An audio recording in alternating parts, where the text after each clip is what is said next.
Hello everyone, स्वागत है आप सबका आपके अपने यूट्यूब चैनल आर के मुनीम केमिस्ट्री क्लासेस पर। आज हम पढ़ेंगे हाइड्रोकार्बन्स, जिसमें हम पढ़ेंगे एल्किन, एल्किन, एल्काइन और हेलो एल्केन्स के आरपीएससी के प्रीवियस ईयर के क्वेश्चंस। तो चलिए शुरू करते हैं।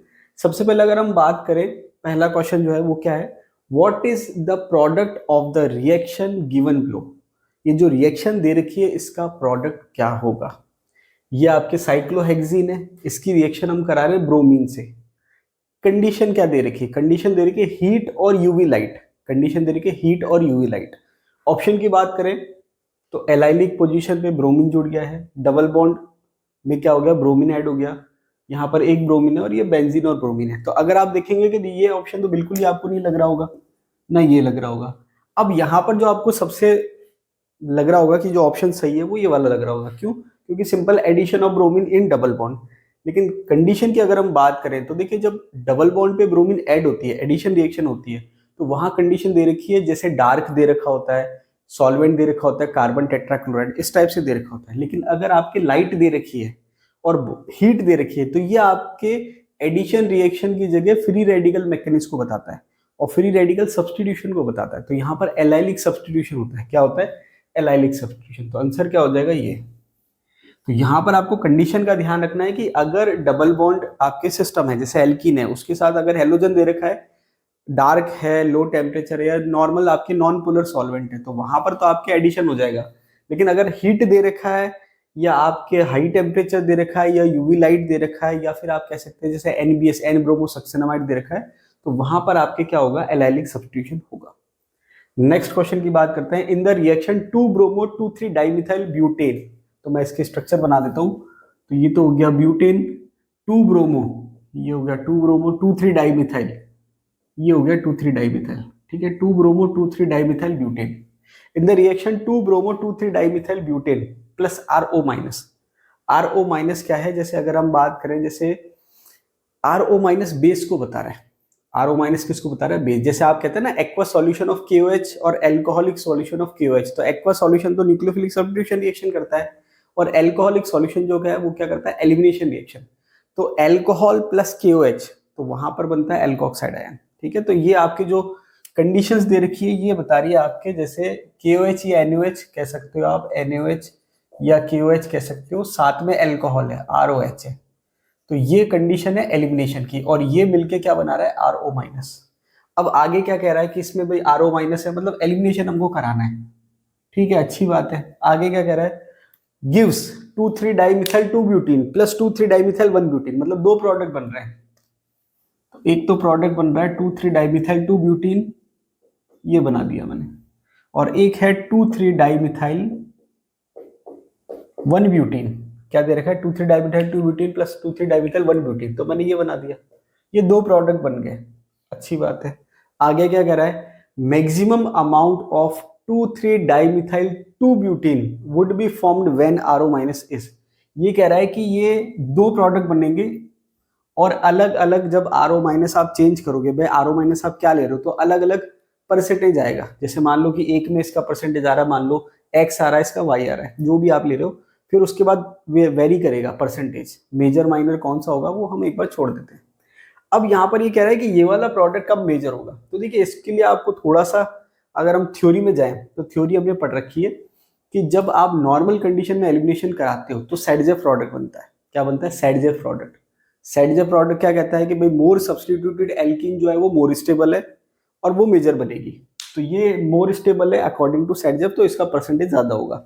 बिल्कुल सही है। इसको आप हाइपर कॉन्जुगेशन से भी समझ सकते हो कि अल्फा हाइड्रोजन ज्यादा है तो मोर स्टेबल है। अब यहाँ पर जब हम सेडजेफ के अलावा जब हम दूसरी बात करते हैं, हॉफमैन प्रोडक्ट की बात करते हैं कि भाई सेडजेफ प्रोडक्ट के अलावा हॉफमैन प्रोडक्ट कब कब बन सकता है, तो उसकी स्पेशल कंडीशंस है कि भाई आपके स्पेशल कंडीशन क्या क्या होगी तब आपके बनेगा। तो वहां पर एक आपके जैसे हॉफमैन एलिमिनेशन जब आप पढ़ते हो क्वाटरनरी अमोनियम सॉल्ट में, वहां पर एक हॉफमैन एलिमिनेशन होता है। दूसरा हम पढ़ते हैं कि भाई आपके बेड लिविंग ग्रुप है, उस केस में आपको होता है। तीसरा होता है बल्की बेस, कि अगर बल्की बेस होगा तो आपके हॉफमैन प्रोडक्ट बन जाएगा सेडजेफ प्रोडक्ट के कंपैरिजन, मतलब मेजर क्या होगा, हॉफमैन हो जाएगा। तो बल्की बेस का कंसेप्ट क्या है, कि बल्की बेस का कंसेप्ट क्या है कि अगर आपको ये वाली बनानी है एल्कीन, तो हाइड्रोजन यहां से जाएगा और ये वाली एल्किन बनानी तो हाइड्रोजन यहाँ से जाएगा। अब अगर मान लीजिए कि बेस जो है सिंपल है, सिंपल बेस है, तो वो ये वाला H लेगा और ये मेजर प्रोडक्ट बनेगा। लेकिन अगर बेस बल्की है, बल्की का मतलब बड़ा सारा, बड़ा बल्की है, तो वो क्या करेगा कि वो बड़ा सारा है तो यहाँ स्टेरिकल हिंड्रेंस ज्यादा है, तो इस H की जगह वो किसको प्रीफर करेगा, इस वाले H को। तो जितना बल्की बेस ज्यादा होगा ये वाला H जाएगा, मतलब ये वाला प्रोडक्ट बनेगा। तो अब इसको आप ऐसे समझो कि बल्की बेस जब होगा तो ये प्रोडक्ट बनने की टेंडेंसी ज्यादा है, और बल्की बेस नहीं होगा, सिंपल बेस होगा, तो ये प्रोडक्ट बनने की टेंडेंसी ज्यादा है। तो ये क्या कह रहा है, मैक्सिमम अमाउंट ऑफ 2,3 डाइमेथाइल 2-ब्यूटेन would be found when RO- is. अब 2 ब्यूटेन वाला मैक्सिमम पूछ रहा है। अब ये अगर मान लो 1 ब्यूटेन पूछता तो बल्की बेस आंसर होता, ये पूछ रहा है तो जो सबसे कम बल्की है वो आंसर हो जाएगा। तो सबसे कम बल्की कौन सा है, देखो यहाँ पर बड़े बड़े ग्रुप जुड़े हुए हैं, सबसे कम ये सबसे सिंपल ये है, तो आंसर हो जाएगा ये। अगर वो 1 ब्यूटेन की कह देता तो फिर आंसर क्या होता, जो सबसे बल्की आपको लग रहा है, सबसे बल्कि ये वाला लग रहा है, फिर ये आंसर हो जाता according to condition. Next question की बात करें, when mixture of acetylene, acetylene आप समझते हो HC triple bond CH and hydrogen cyanide, and hydrogen cyanide is passed through a red hot tube, the product is. अब देखिए होता क्या है कि अगर हम केवल एसिटाइलिन की बात करें तो बेंजीन बन जाता है। क्या बन जाता है, बेंजीन की। अगर आप केवल एसिटाइलिन की बात करो तो ट्राइमराइजेशन हो जाता है। तो ट्राइमराइजेशन का मतलब 3 मॉलिक्यूल क्या होते हैं, ऐड हो जाते हैं और वो बना लेते हैं बेंजीन। लेकिन साथ में आपने HCl ले रखा है, तो जब आप साथ में HCl ले लेते हो तो पॉलीमराइजेशन के साथ इसमें नाइट्रोजन भी ऐड हो गया, तो आपके बन जाता है पिरीडिन। आपके क्या बन जाता है, पिरीडिन। अब देखिए बहुत ज्यादा डिटेल में इसका कोई थ्योरी या मैकेनिज्म तो नहीं दे रखा, लेकिन सिंपल सा ये है कि जैसे एसिटाइलिन के पॉलीमराइजेशन से बनता है बेंजीन, या फिर अगर मैं एक CH3 और लगा देता इसमें तो आपके मेसिटिलिन बन जाता, वैसे आपके HCN आपने ऐड कर दिया तो वहां पर बनता है पिरीडिन। क्या बन जाता है, पिरीडिन। तो इसका आंसर क्या हो जाएगा, पिरीडिन। नेक्स्ट क्वेश्चन दे रखा है, which one of the following is correctly matched, कौन सा जो है वो सही से मैच है। एक एक ऑप्शन करके देखते हैं। पहला ऑप्शन दे रखा है CH3 CH2 CH2N CH3 whole thrice OH minus, quaternary ammonium salt दे रखा है, इसको कहते हैं हॉफमैन एलिमिनेशन। तो देखिए चलिए नीचे वाले क्वेश्चन की अगर आप बात करोगे तो ये दे रखा है नीचे, इसी के जो ये सेम एग्जांपल समझ सकते हो आप कि ये आपके CH3 CH2 CH2 है, और नाइट्रोजन पे आपके एल्काइल ग्रुप है। इसमें तीनों CH3 है, इसमें क्या है, एक CH3 एक CH3 और एक CH2 CH3 है। क्लियर। तो ये प्लस चार्ज है, प्लस चार्ज है, इसमें काउंटर आयन दे रखा है OH माइनस। अब यहाँ पर जब आप इसका एलिमिनेशन कराते हो तो आपके दो प्रोडक्ट दे रखे हैं यहाँ पर, जैसे एक तो ये दे रखा है और एक ये दे रखा है। तो ये वाला जो प्रोडक्ट है वो बना है इससे कि भाई आपने क्या करा, ये पूरा ग्रुप निकाल दिया और यहाँ से H निकाल दिया तो ये बन जाएगा। और ये वाला जो प्रोडक्ट है वो कैसे बना कि ये आपने ये पूरा ग्रुप निकाल दिया और यहाँ से H निकाल दिया। तो ये जो दो प्रोडक्ट है इसमें आप देखोगे ये वाला प्रोडक्ट मेजर है, ये वाला प्रोडक्ट क्या है, मेजर। अब बात आती है कि जब हम प्रोडक्ट की बात करते हैं कि भाई मेजर कौन सा बनेगा, माइनर कौन सा बनेगा, तो यहाँ पर ये आपके मोर सब्सटीट्यूटेड एल्कीन है और ये लेस सब्सटीट्यूटेड एल्कीन है। तो मोर सब्सटीट्यूटेड एल्कीन जब मेजर फॉर्म में बनता है तो वो सैडजेफ प्रोडक्ट कहलाता है, लेकिन ये मेजर ना बन के माइनर बना, और जो लेस सब्सटीट्यूटेड है वो आपके मेजर बन रहा है। तो ये आपके हॉफमैन प्रोडक्ट कहलाते हैं। क्या कहलाते हैं, हॉफमैन प्रोडक्ट। और इस रिएक्शन को आप हॉफमैन रिएक्शन कहते हो या आप कहो तो हॉफमैन रूल कह सकते हो। सैडजेफ में क्या होता है, मोर सब्सटीट्यूटेड एल्किन बनती है, जबकि यहाँ पर क्या है, लेस सब्सटीट्यूटेड एल्किन बनी है। अब जब आप रिएक्शन मैकेनिज्म की बात करते हो तो थोड़ा सा मैं आपको बता देता हूँ शॉर्ट में कि ये आपके मान लीजिए E1 रिएक्शन है, ये ऐसे लिख देता हूँ, E1 है और ये आपके E2 है। E1 में बनता है कार्बोकेटाइन, E2 में बनती है ट्रांजिशन स्टेट एंटी पेरिप्लेनर। अब क्योंकि E1 में कार्बोकेटाइन बन रहा है तो यहाँ पर 3 डिग्री अगर पॉसिबल है, मतलब अगर कोई आपके सिस्टम ऐसा दे रखा है जो 3 डिग्री का है तो वो आपके E1 के केस में जाएगा, और अगर 1 डिग्री दे रखा है तो वो आपके E2 के केस में जाएगा। इसका ये बिल्कुल मतलब नहीं है कि रिएक्टिविटी ऑर्डर जो है वो डिफरेंट है, रिएक्टिविटी ऑर्डर दोनों का सेम है, 3 डिग्री 2 डिग्री 1 डिग्री, मतलब सबसे ज्यादा रिएक्टिविटी ऑर्डर 3 डिग्री का, फिर 2 डिग्री का, फिर 1 डिग्री का। तो यहाँ पर अगर आपके 3 डिग्री दे रखा है तो वो E1 में ही जाएगा। अब मेन बात क्या है, मेन बात यह है कि इसमें कार्बोकेटाइन बन रहा है, इसमें ट्रांजिशन स्टेट बन रही है। 3 डिग्री सिस्टम है तो वो E1 शो करेगा, और 1 डिग्री सिस्टम है तो वो E2 शो करेगा। इसके अलावा अगर आपके E1 मैकेनिज्म है तो always set Jeff, always set Jeff, मतलब अगर E1 है तो ऑलवेज क्या होगा, सेट जेफ प्रोडक्ट बनेगा, ऑलवेज सेटजेफ, और अगर E2 है तो ऑलवेज सेटजेफ नहीं होगा। सेटजेफ मैक्सिमम केस में होगा, लेकिन कुछ केस में आपके हॉफमैन भी होगा। बात समझ में आ गई। अब यहां पर ये जो आपके हॉफमैन है, तो क्योंकि E1 में तो हमेशा सेटजेफ होगा, लेकिन इसका जो प्रोडक्ट है मेजर वो सेटजेफ नहीं है, तो यहां पर ये मैकेनिज्म कौन सा शो कर रहा है? E2। ये वाली जो रिएक्शन है ये E2 मैकेनिज्म शो कर रहा है, मतलब ये आपके सही है। बाकी भी चेक कर लेते हैं। ये आपके 3 डिग्री है, तो 3 डिग्री बनाता है आसानी से कार्बोकेटाइन, तो ये E1 शो करना चाहिए, जो कि E2 दे रखा है, गलत है। ये आपके 1 डिग्री है, तो 1 डिग्री जो है, क्योंकि कार्बोकेटाइन स्टेबल इतना नहीं है, तो वो E1 में नहीं जाएगा, फिर E2 में जाता है, तो ये भी गलत हो जाएगा। ये आपके 3 डिग्री है, तो ये E1 में जाएगा, जबकि दे रखा है E1CB। अब ये अलग ही मैकेनिज्म होता है, तो इसकी इतनी यहाँ पर डिटेल की जरूरत नहीं है। तो कहने का मतलब ये है कि अगर आपके कहीं पर भी सेटजेफ की जगह हॉफमैन प्रोडक्ट बन रहा है, इसका मतलब वहां E1 की पॉसिबिलिटी ना के बराबर है। पॉसिबिलिटी किसकी? E2 की। तो आंसर क्या हो जाएगा? E2 रिएक्शन, पहला वाला। और मैंने बाकी आपको बता दिया कि अगर 3 डिग्री है तो वो E1 में जाएगा, और 1 डिग्री है तो वो E2 में जाएगा। नेक्स्ट वाला मैंने आपको बता दिया कि ये आपके हॉफमैन रिएक्शन है, या हॉफमैन रूल आप कहते हो। डायरेक्ट थ्योरी का क्वेश्चन है, सीधा क्वेश्चन है, ये तो आई थिंक आपको पूछना भी नहीं चाहिए, कोई बात नहीं। नेक्स्ट क्वेश्चन की बात करते हैं। Clemmensen reduction of n pentyl phenyl ketone with amalgamated zinc and concentrated HCl gives. देखिए, क्लीमेंशन रिडक्शन में रिएजेंट क्या होता है? कंसंट्रेटेड HCl और जिंक अमलगम, या अमलगमेटेड जिंक कह सकते हो, जिंक अमलगम कह सकते हो, कोई दिक्कत नहीं है। अब इसमें होता क्या है? क्लीमेंशन रिडक्शन जो है उसमें आपके जो कार्बोनिल ग्रुप है CO, वो CH2 में कन्वर्ट होता है। जो CO ग्रुप है कार्बोनिल का, वो किस में कन्वर्ट होता है? CH2 में। तो यहां पर आपको करना क्या है? कुछ नहीं करना है, कि जो रिएक्टेंट दे रखा है उसको आपको चेक करना है क्या दे रखा है, और जो CO ग्रुप है उसको CH2 में कन्वर्ट करना है। अब आपके रिएक्टेंट क्या दे रखा है? रिएक्टेंट दे रखा है एन पेंटाइल फिनाइल कीटोन। तो कीटोन का मतलब तो CO हो गया, कीटोन का मतलब क्या हो गया? CO। और एन पेंटाइल और साथ में क्या है? Phenyl ketone. तो इसका मतलब ये हुआ कि कीटोन तो हो गया ये, और एक साइड तो हो गया फिनाइल, जिसको मैंने PH लिख दिया, और एक साइड हो गया एन पेंटाइल, तो ये हो गया C5H11, ऐसे लिख दिया मैंने। अब जब आप इसका क्लीमेंशन रिडक्शन करोगे तो ये CO जो है किस में कन्वर्ट हो जाएगा? CH2 में। ठीक है। अब आपके 5 कार्बन का एल्काइल ग्रुप था, साथ में एक और ऐड हो गया, तो ये पूरा 6 कार्बन का एल्काइल ग्रुप हो गया। अब आप पढ़ो ऑप्शन। हेक्सेन, अब वहां पर फिनाइल ग्रुप है तो हेक्सेन तो नहीं होगा। बेंजीन, ये भी नहीं होगा।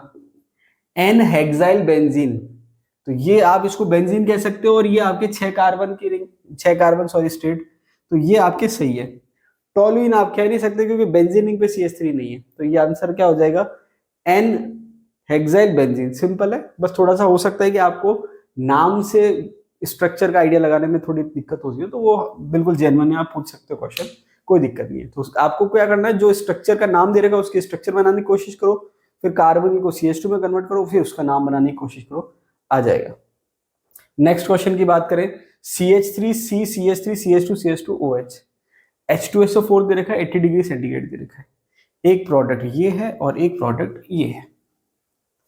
क्लियर? यहां पर कार्बोकेटाइन बनेगा, रीअरेंजमेंट की पॉसिबिलिटी होती है तो वो भी होता है, लेकिन हालांकि यहाँ जरूरत नहीं, क्योंकि ऑलरेडी 3 डिग्री कार्बोकेटाइन बनेगा। अब 3 डिग्री जब कार्बोकेटाइन आपके यहाँ पर आया, उसके बाद H यहाँ से भी जा सकता है और यहाँ से भी जा सकता है। अब क्योंकि यहाँ कार्बोकेटाइन बन रहा है, मतलब E1 मैकेनिज्म है, तो मेजर जो होगा वो मोर सब्सटीट्यूटेड एल्किन होगा, जिसमें आप इसको कह सकते हो कि भाई ये मेजर है और ये माइनर है। बात समझ में आई? मेजर और माइनर। आपने क्या करा, एक बार कार्बोकेटाइन आने के बाद H यहाँ से निकाला तो डबल बॉन्ड यहाँ आ गया, जो कि वाले आगे वाले केस में, और यहाँ से H निकाला तो ये आ गया, जो कि वाले केस में। माइनर और मेजर। अब क्या बात आती है? बात ये आती है कि सबसे पहली बात तो ये जो 2 प्रोडक्ट बन रहे हैं मेजर और माइनर, इनमें रिलेशन क्या है? इनमें जब आप रिलेशन निकालोगे तो ये स्ट्रक्चरल आइसोमर है। क्या है? Structural isomer.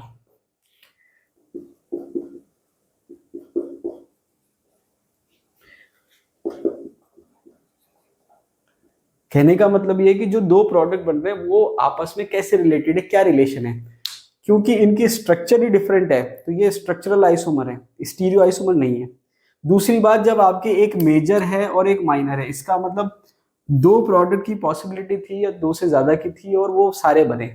मतलब अगर मान लो 1 से ज्यादा प्रोडक्ट की पॉसिबिलिटी और वो सारे बन रहे हैं, इसका मतलब स्पेसिफिक शब्द नहीं आता उसमें स्पेसिफिक शब्द नहीं आता। स्पेसिफिक का मतलब तो होता है एक ही बनना है। स्पेसिफिक का मतलब क्या है कि दो बन सकते थे लेकिन एक ही बना। और सिलेक्टिव का मतलब क्या है कि दो बन सकते थे लेकिन एक ज्यादा बना और एक कम बना, बराबर नहीं बने। तो अगर मैं स्पेसिफिक टर्म कह रहा हूं मतलब दो बन सकते थे लेकिन एक ही बना। और अगर मैं सिलेक्टिव कह रहा हूं तो मतलब दो बन सकते थे, दो ही बने लेकिन एक ज्यादा बना और एक कम बना, तो वहां सिलेक्टिव शब्द आता है। तो इस टाइप के लिए जब क्वेश्चन आपको करने होते हैं तो देखो क्या दे रखा है, the above dehydration is stereo selective, regio selective, chemo selective और रीजियो स्पेसिफिक। तो अब आपको ध्यान रखना है कि ये स्टीरियो शब्द कब आता है, जब आपके प्रोडक्ट में रिलेशन स्टीरियो का हो, स्टीरियो आइसोमर का हो। स्टीरियो आइसोमर का तो रिलेशन है नहीं, तो ये गलत हो गया। दूसरी बात सिलेक्टिव, तो यहां पर ये सिलेक्टिव है। तो अब आपको ध्यान क्या रखना है कि स्ट्रक्चरल आइसोमर से रिलेटेड टर्म होनी चाहिए और सिलेक्टिव टर्म होनी चाहिए। तो जहां भी स्पेसिफिक है वो हट जाएगा। स्टीरियो सिलेक्टिव, क्योंकि स्टीरियो था तो ये कट गया। ये रीजियो स्पेसिफिक, स्पेसिफिक कट जाएगा। अब ये रीजियो का मतलब होता है, रीजियो जो है आपके स्ट्रक्चरल आइसोमर के लिए आता है। रीजियो जो शब्द है, रीजियो आइसोमर या कॉन्स्टिट्यूशनल आइसोमर स्ट्रक्चरल आइसोमर के लिए ही आता है। तो इसमें आधा पार्ट तो सही है रीजियो का, लेकिन स्पेसिफिक गलत हो गया। सही क्या हो जाएगा, रीजियो सिलेक्टिव। क्यों? क्योंकि ये स्ट्रक्चरल आइसोमर के लिए है और सिलेक्टिव का मतलब एक मेजर और एक माइनर। कीमो सिलेक्टिव का मतलब तो ये होता है कि जब आप कोई रिएक्शन करा रहे हो किसी रिएक्टेंट की जिसमें एक से ज्यादा फंक्शनल ग्रुप है, लेकिन दो फंक्शनल ग्रुप है, एक रिएक्शन कर रहा है और एक रिएक्शन नहीं कर रहा, उसको कीमो सिलेक्टिविटी कहते हैं। तो ये भी नहीं होगा, आंसर क्या हो जाएगा, रीजियो सिलेक्टिव। नेक्स्ट क्वेश्चन दे रखा है, Which of the following compounds show highest rate for hydrogenation by Wilkinson catalyst? अब देखिए विल्किंसन कैटलिस्ट की जो प्रॉपर्टी है वो क्या है। विल्किंसन कैटलिस्ट की प्रॉपर्टी है कि वो लेस हिंडर्ड डबल बॉन्ड पे पहले रिएक्शन करता है, मतलब जो डबल बॉन्ड लेस हिंडर्ड होगा उसकी रिएक्टिविटी ज्यादा होगी। अब यहाँ पर अगर हम ऑप्शन को कंपेयर करें तो साइक्लोहेक्सीन, मिथाइल साइक्लोहेक्सिन, सिस 2 पेंटीन और ट्रांस 2 पेंटीन। देखिए ये जो स्पेस है यहाँ मैं बनाने की कोशिश करता हूँ। साइक्लोहेक्सिन को अगर मैं बनाऊं तो ये आपके स्ट्रक्चर आएगी कुछ इस टाइप से, साइक्लोहेक्सिन। दूसरा है मिथाइल साइक्लोहेक्सिन। अब यहाँ पर इसने मेंशन नहीं करा है डबल बॉन्ड की पोजीशन, तो आप मान के चलो कि ये वाली डबल बॉन्ड है, मतलब नंबर 1 पे। उसके बाद है सिस 2 पेंटीन। तो सिस 2 पेंटीन की अगर हम बात करें तो कार्बन कार्बन डबल बॉन्ड और ये एक कार्बन, टोटल 5 कार्बन होते हैं। तो ये सेकंड पोजीशन पे आ गया, ये एक हाइड्रोजन मान लो। और आपके सिस पोजीशन है, मतलब ये आपके C2H5 कह दो इसको, इसको आप कह दो CH3, ये H हो गया। उसके बाद है ट्रांस 2 पेंटीन। तो ट्रांस 2 पेंटीन की बात करें तो ये आपके हो गया ट्रांस पोजीशन C2H5 और ये CH3, ये H और ये H, ये आपके दे रखा है। अब यहाँ पर अगर हम ओवरऑल बात करें तो देखिए यहाँ पर आपके ये वाला ऑप्शन तो बिल्कुल ही गलत है। ये वाला ऑप्शन क्या है, बिल्कुल ही गलत है। अब आपके बच गया कि भाई आपके ओवरऑल स्ट्रक्चर क्या है। तो ये आपके साइक्लिक स्ट्रक्चर है, तो ये आपके कैसे है, CH2 CH3 CH3 CH2 इस टाइप से। ये CH3 है, ये C2CH5 है, ये CH3 CH2 है, या CH2 CH3 कुछ भी कह सकते हो। ये CH3 और ये C2H5, मतलब CH2 CH3। अब अगर हम बात करें सिस और ट्रांस में एक बार को, तो ट्रांस डबल बॉन्ड जो है वो ज्यादा रिएक्टिव है कंपेयर टू सिस, क्योंकि यहाँ पर दोनों ग्रुप बल्कि जो है एक साइड है तो स्टेरिक हिंड्रेंस ज्यादा होती है। यहाँ पर ये दोनों क्या है, ट्रांस है तो स्टेरिक हिंड्रेंस कम होती है। तो अकॉर्डिंग टू अगर हम थ्योरी की बात करें तो विल्किंसन कैटलिस्ट जो है ट्रांस डबल बॉन्ड को प्रेफर करता है, प्लस लेस हिंडर्ड। तो इसको अगर हम समझें तो ये आपके हो गया CH2 और ये हो गया CH2, ये CH2 और ये CH2। तो यहाँ पर ओवरऑल स्टेरिक हिंड्रेंस ज्यादा है उसके कंपैरिजन में, तो ये कैंसिल आउट हो जाएगा। अब इन दोनों में बात करें तो ट्रांस को ज्यादा प्रेफर कर रहा है, तो आंसर आपके क्या होना चाहिए, ट्रांस 2 पेंटीन। आंसर क्या होना चाहिए, ट्रांस 2 पेंटीन। एक्चुअल आंसर होना चाहिए ट्रांस 2 पेंटीन, लेकिन ये क्वेश्चन आ रखा है सेट 2013 में, पेपर नंबर 3। अब आरपीएससी ने जो उस टाइम पे की दे रखी है उसमें आंसर दे रखा है साइक्लोहेक्सिन, लेकिन मैंने जैसे स्टडी करा बुक्स में या और मैंने काफी पढ़ा, क्योंकि आरपीएससी ने की दे रखी है, फिर बाद में कंक्लूजन मेरा यही निकला कि आंसर ट्रांस 2 पेंटीन होना चाहिए, लेकिन आरपीएससी ने आंसर क्या दे रखा है, साइक्लोहेक्सिन। तो मेरे अकॉर्डिंग ट्रांस 2 पेंटीन होना चाहिए। अब साइक्लोहेक्सिन कैसे है मुझे समझ में नहीं आया, तो आंसर आरपीएससी के अकॉर्डिंग साइक्लोहेक्सिन है, लेकिन एक्चुअल आंसर क्या है, ट्रांस 2 पेंटीन। नेक्स्ट क्वेश्चन की बात करते हैं। Identify from the following the reagent which can easily distinguish between 1 butyne and 2 butyne. भाई ऐसा रिएजेंट जो 1 ब्यूटाइन और 2 ब्यूटाइन को डिस्टिंग्विश करे। तो देखिए दोनों में फर्क क्या है। 1 ब्यूटाइन की अगर मैं बात करूं तो CH3 CH2, ये फिर आपके हो जाएगा CH3 CH2 C, वापस से CH2, नहीं 1 ब्यूटाइन है ना, 4 कार्बन है आपके, ये हो जाएगा ट्रिपल और ये H, ये हो गया 1 butyne. CH3 CH2 C triple bond CH, और 2 ब्यूटाइन क्या हो जाएगा CH3 C triple bond C CH3। दोनों में फर्क क्या है, एसिडिक हाइड्रोजन का, कि भाई आपके 1 ब्यूटाइन में एसिडिक हाइड्रोजन है, 2 ब्यूटाइन में नहीं है। अब ब्रोमीन और कार्बन टेट्राक्लोराइड, दूसरा है हाइड्रोजन और लिंडलर कैटलिस्ट, तीसरा है डाइल्यूट एस्टोएसओ4 HgSO4, चौथा है अमोनियम Cu2Cl2। तो देखिए जब ऐसे रिएजेंट जिसमें मेटल प्रेजेंट है वो मेटलेशन रिएक्शन कर लेता है, तो जैसे यहाँ पर Cu2Cl2 है तो ये जो कॉपर है ये हाइड्रोजन को रिप्लेस कर देगा, तो आंसर क्या हो जाएगा ऑप्शन 4। तो एसिडिक हाइड्रोजन की रिएक्शन जो है थ्योरी वीडियो में मैंने आपको पढ़ा रखी है, वहां पर आपके अलग अलग मेटल के ऑप्शन हो सकते हैं, ठीक है, सिल्वर हो सकता है, कॉपर हो सकता है, या और भी मेटल आपके सोडियम हो सकता है अकॉर्डिंग टू कंडीशन। आगे दे रखा है which of the following alkyl halide undergo faster by SN1 reaction. SN1 reaction का मतलब क्या है, SN1 मतलब 2 स्टेप रिएक्शन और कार्बोकेटाइन फॉर्म हो रहा है। तो कार्बोकेटाइन फॉर्म हो रहा है इसका मतलब जिसमें मोर स्टेबल कार्बोकेटाइन होगा उसकी रिएक्टिविटी ज्यादा होगी, और कार्बोकेटाइन की स्टेबिलिटी का ऑर्डर क्या होता है 3 डिग्री, 2 डिग्री और फिर 1 डिग्री। तो यहां पर आप चेक करोगे कि ये जो Cl आप हटाओगे यहां से, ये निकालोगे तो ये आपके बॉन्ड जुड़ा हुआ है, ये बॉन्ड हट जाएगा तो ये आपके आ जाएगा, ये आपके कार्बन है तो ये आपके आ जाएगा 1 डिग्री कार्बोकेटाइन। फिर ये Cl आप हटाओगे तो ये 2 डिग्री कार्बोकेटाइन हो जाएगा, फिर ये Cl हटाओगे तो ये 2 डिग्री कार्बोकेटाइन हो जाएगा, ये Cl हटाओगे तो ये 3 डिग्री कार्बोकेटाइन हो जाएगा। तो मोर स्टेबल कार्बोकेटाइन कौन सा है, 3 डिग्री कार्बोकेटाइन, तो आंसर क्या हो जाएगा ये, ठीक है। नेक्स्ट क्वेश्चन की बात करें, CH3 whole thrice CH KMnO4 oxidation. अगर आप CH3 होल थ्राइस CH, इसका मतलब क्या हुआ, कार्बन पे कितने CH3 हैं, 3, मतलब CH3 फिर CH फिर CH3 और एक आपके नीचे CH3 है, इसका मतलब आप कह सकते हो 2 मिथाइल, मैं स्ट्रक्चर ही बना देता हूँ ना, कार्बन कार्बन कार्बन और ये CH3, एक H जो है वो ये आ गया, ये CH3 और ये CH3, मतलब 2 मिथाइल प्रोपेन। इसकी रिएक्शन हम करा रहे हैं KMnO4 के साथ ऑक्सीडेशन करा रहे हैं। तो जब आप इसकी रिएक्शन कराओगे the product A formed in the above reaction is, तो इसका जो आंसर दे रखा है RPSC ने वो दे रखा है ये CH3 होल थ्राइस CH, इसका मतलब ये एल्कोहल बना रहा है, इससे क्या बना रहा है एल्कोहल। तो अकॉर्डिंग टू RPSC इसका आंसर है आपके एल्कोहल। ये जो क्वेश्चन है SSO 2019 में पूछ रखा है। तो यहाँ पर क्वेश्चन क्या है कि ऑक्सीडेशन आपको कराना है KMnO4 की प्रेजेंस में, तो यहाँ पर आप कह सकते हो कि ये एल्कीन है और एल्कीन का ऑक्सीडेशन आपने कराया तो क्या बन गया फाइनली आपके एल्कोहल। नेक्स्ट क्वेश्चन दे रखा है the compound among the following which gives iodoform test is, मतलब इनमें से कौन सा कंपाउंड ऐसा है जो आइडोफॉर्म टेस्ट देगा। अब देखिए आइडोफॉर्म टेस्ट कहें या हेलोफॉर्म रिएक्शन कहें, कौन देता है, मिथाइल कीटोन वाले ग्रुप। तो अगर ऐसा कोई कंपाउंड है जिसमें मिथाइल कीटोन प्रेजेंट है तो वो आपके ये रिएक्शन देगा। तो देखिए पहला ही ऑप्शन जब आप देखेंगे तो ये जो ग्रुप है ये मिथाइल कीटोन ग्रुप है। मिथाइल कीटोन का मतलब CH3CO ग्रुप प्रेजेंट है, तो अगर CH3CO ग्रुप प्रेजेंट है तो वो आइडोफॉर्म टेस्ट देगा, तो आंसर हो जाएगा फर्स्ट। अब देखिए बाकी में आप चेक करेंगे तो यहाँ CH3CH2 है, CH2CH3 मतलब मिथाइल ग्रुप नहीं है, यहाँ पर भी इथाइल है और ये फिनाइल है, यहाँ पर भी दोनों साइड फिनाइल है, तो जिसमें आपके मिथाइल ग्रुप प्रेजेंट है कार्बोनिल के पास वो आपके आइडोफॉर्म रिएक्शन देगा। नेक्स्ट दे रखा है when thionyl chloride react with benzoic acid 1 gets.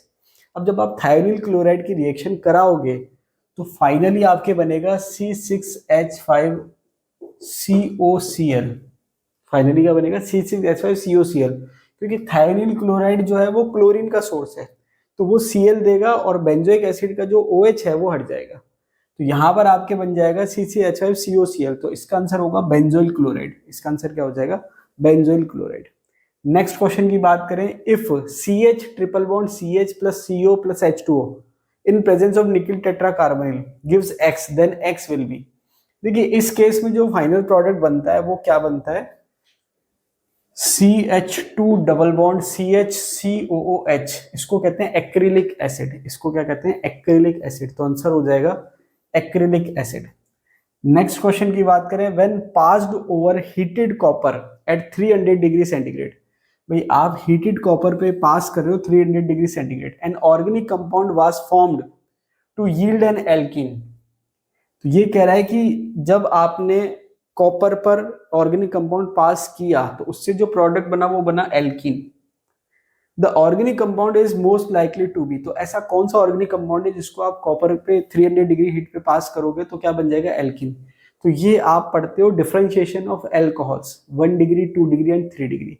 तो 1 डिग्री एल्कोहल जो है वो एल्डिहाइड बनाता है, 2 डिग्री एल्कोहल कीटोन बनाता है और 3 डिग्री एल्कोहल जो है वो एल्कीन बनाता है। तो आंसर क्या हो जाएगा आपके? Tertiary alcohol. नेक्स्ट क्वेश्चन दे रखा है, the non reactivity of chlorine atom in CH2 double bond CHCl, इसको विनाइल क्लोराइड कह सकते हो, इज ड्यू टू। ये कह रहा है कि भाई क्लोरीन जो है इस मॉलिक्यूल में इसकी रिएक्टिविटी क्या है? कम है। तो उसका कारण क्या होगा? तो उसका कारण क्या है कि ये डबल बॉन्ड यहाँ से यहाँ और ये यहाँ से यहाँ। तो फाइनली जो स्ट्रक्चर आई ये नेगेटिव हो गया और ये हो गया CH, ये हो गया डबल बॉन्ड Cl, ये प्लस। कहने का मतलब है ड्यू टू रेजोनेंस, रेजोनेंस की वजह से डबल बॉन्ड कैरेक्टर आ जाते हैं। तो जब कार्बन और क्लोरीन के बीच में डबल बॉन्ड कैरेक्टर आएंगे तो बॉन्ड आसानी से ब्रेक नहीं होगा, और बॉन्ड आसानी से ब्रेक नहीं होगा तो उसकी रिएक्टिविटी क्या हो जाएगी? कम। तो आंसर क्या हो जाएगा? Resonance stabilization.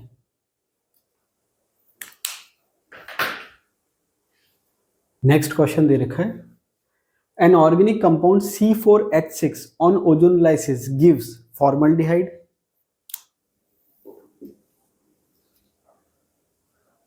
And glyoxal. Which of the following is this compound? मतलब आप इनमें से किसका ओजोनलाइसिस करेंगे कि आपको फॉर्मल्डिहाइड और ग्लायोक्सल मिल जाए? अब देखिए ग्लायोक्सल की अगर स्ट्रक्चर देखें तो ग्लायोक्सल की स्ट्रक्चर होती है ऐसे, CHO और CHO, ये ग्लायोक्सल है। अब ये आपको बता क्या रहा है? ये आपको ये बता रहा है कि दो कार्बन जो है दोनों में डबल बॉन्ड है और बीच में सिंगल बॉन्ड है। मतलब स्ट्रक्चर कुछ इस टाइप से होगी कि कार्बन कार्बन सिंगल बॉन्ड हो बीच में और इधर डबल बॉन्ड हो। और क्योंकि आपको फॉर्मल्डिहाइड मिल रहा है तो यहाँ कार्बन होगा और यहाँ कार्बन होगा, और तो कुछ मिल नहीं रहा। तो ये आंसर हो गया आपका। क्या आंसर हो गया? ये 1,2 ब्यूटाडाइन तो होगा नहीं, 1 ब्यूटाइन होगा नहीं, 2 ब्यूटाइन होगा नहीं, 1,3 ब्यूटाडाइन, ये आंसर होगा। बात समझ आ रही है? तो यहाँ पर आपको क्या करना है कि जब आप ओजोनलाइसिस कराते हैं डबल बॉन्ड का, तो ये आपने डबल बॉन्ड यहाँ से ब्रेक किया, ये यहाँ से ब्रेक किया, कार्बोनिल कंपाउंड आपको बनाना है। तो ये आपके बन गया फॉर्मल्डिहाइड, ये बन गया फॉर्मल्डिहाइड और ये बन गया ग्लायोक्सल। नेक्स्ट क्वेश्चन की बात करें, CH3 CH2 whole twice C triple bond C CH2 whole twice CH3 hydrogen Lindlar catalyst, ये इसने प्रोडक्ट बना दिया। अब यहाँ पर क्या दे रखा है कि आपके जो प्रोडक्ट बना, देखिए यहाँ पर लेंडलर कैटलिस्ट की खासियत क्या है? खासियत ये है कि जो ट्रिपल बॉन्ड है उसका रिडक्शन कर रहा है, लेकिन रिडक्शन क्या कर रहा है? ट्रिपल बॉन्ड से एल्कीन बना रहा है, एल्केन नहीं बना रहा। पहली बात तो ये कि ट्रिपल बॉन्ड का रिडक्शन होगा पार्शियल, मतलब केवल एल्कीन पे रिएक्शन रुक जाएगी, एल्केन नहीं बनेगा, पहली खास बात। दूसरी खास बात ये है कि इससे आपके ट्रांस प्रोडक्ट बनता है। क्या बनता है? सिस प्रोडक्ट बनता है, ट्रांस प्रोडक्ट नहीं बनता। तो यहां पर आपके केवल सिस प्रोडक्ट बना। क्या बना? केवल सिस प्रोडक्ट बना। अब इसको आप ऐसे समझो कि सिस और ट्रांस दोनों की पॉसिबिलिटी थी, लेकिन बना केवल एक, वो भी 100%। केवल एक प्रोडक्ट बना रखा है, मतलब आपको प्रोडक्ट कितना बना के दे रखा है? एक, मतलब 100% वही बना, दूसरा नहीं दे रखा। जैसे अभी हमने थोड़ी देर पहले क्वेश्चन देखा था, उसमें हमने 2 प्रोडक्ट देखे थे, दोनों में हमने रिलेशन निकाला था कि स्ट्रक्चरल आइसोमर है, फिर हमने कहा 2 बन रहे हैं, मतलब एक मेजर एक माइनर, रीजो सिलेक्टिव कहा था। यहाँ पर एक ही बन रहा है, तो एक तो स्पेसिफिक हो जाएगा। दूसरा क्या है? Chemo selective, chemo specific. तो कीमो शब्द कब आता है? जब एक से ज्यादा फंक्शनल ग्रुप हो और रिएक्शन केवल एक शो करे, तो वहां पर स्पेसिफिक और ये आता है। तो 2 फंक्शनल ग्रुप तो है नहीं, तो ये आपके ऑप्शन कट जाएंगे। अब आपके आ गया स्टीरियो सिलेक्टिव और स्टीरियो स्पेसिफिक। अगर आपके दोनों बनते सिस और ट्रांस, एक मेजर और एक माइनर, तो आपके सिलेक्टिव होता, लेकिन केवल यहाँ पर एक बन रहा है, तो ये हो जाएगा स्पेसिफिक। आंसर क्या हो जाएगा? Stereo specific. लास्ट क्वेश्चन दे रखा है, to get DDT chlorobenzene, to get DDT comma लगा सकते हो आप इसके बाद, chlorobenzene will react with one of the following compounds in presence of concentrated H2SO4। ये कह रहा है कि आपको डीडीटी बनाना है, टू गेट डीडीटी। अब डीडीटी तो आपने सुना होगा, dichloro diphenyl trichloro ethane. Chlorobenzene will react with, chlorobenzene किसके साथ रिएक्ट करेगा, react with one of the following, कि किसके साथ रिएक्शन करके आपको क्या बनाना है, डीडीटी बनाना है। तो देखिए आपके ये कह रहा है क्लोरोबेंजीन, क्लोरोबेंजीन की आप रिएक्शन कराते हो किसके साथ, CCl3CHO, इसके साथ आप रिएक्शन करा रहे हो किसकी, क्लोरोबेंजीन की। तो क्लोरोबेंजीन की जब आप रिएक्शन करा रहे हो तो इस टाइप से आप रिएक्शन करा रहे हो।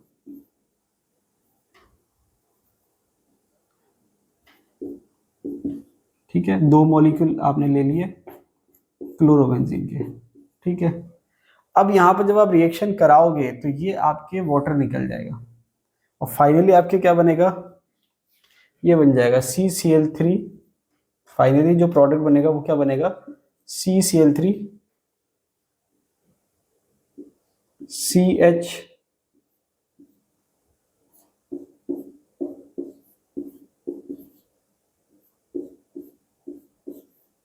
ये बन जाएगा। अब जब आप ये प्रोडक्ट बना, इसका नाम क्या बोलोगे आप, dichloro diphenyl trichloro ethane, DDT. Full form क्या होगी, डाइक्लोरो डाइफिनाइल ट्राइक्लोरो इथेन। तो आपने रिएक्शन किसकी कराई, क्लोरोबेंजीन की रिएक्शन किसके साथ कराई, CCl3CHO, इसके साथ आपने कराई है।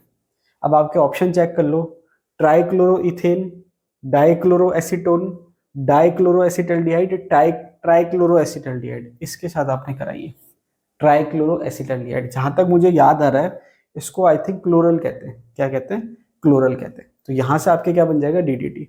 तो ये आपके जितने भी डाउट थे हाइड्रोकार्बन एंड हेलो एल्केन्स वो मैंने यहाँ पर कंप्लीट करा दिए हैं। आई होप आपको समझ में आए होंगे। तो अभी के लिए इतना ही, मिलते हैं अगले वीडियो में, तब तक के लिए धन्यवाद।